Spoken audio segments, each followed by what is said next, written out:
താൽക്കാലികമായി മണിത്തറയിൽ കെട്ടിയ മേൽപ്പുര പൊളിച്ചു മാറ്റുന്ന ചടങ്ങാണിത്.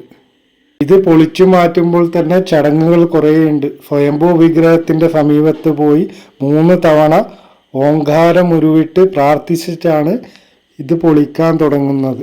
പൊളിച്ചു മാറ്റുമ്പോൾ അവിടുത്തെ പൂജ ചെയ്യുന്ന തന്ത്രി ശിവലിംഗത്തിനെ കവർ ചെയ്തിരിക്കും മണിത്തറയുടെ മുകളിൽ, ഒരു ഓലേൻ്റെ കണ്ണി വരെ വീഴാതിരിക്കാൻ.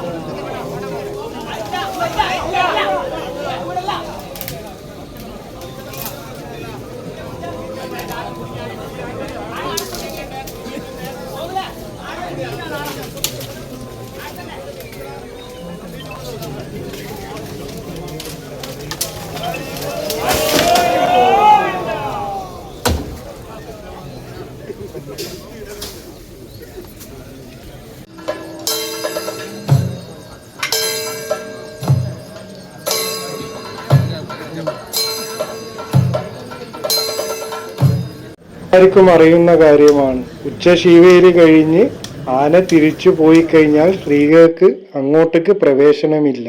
ഒരു വിവാഹക്കാർക്ക് മാത്രം തിരുവഞ്ചിറയുടെ മുകളിൽ വശം വരെ പോകാം. ഇതിന്റെ ഫുൾ ഡീറ്റെയിൽസ് ആയിട്ടുള്ള വീഡിയോ ഇടുമ്പോൾ എല്ലാം ഉൾപ്പെടുത്താം.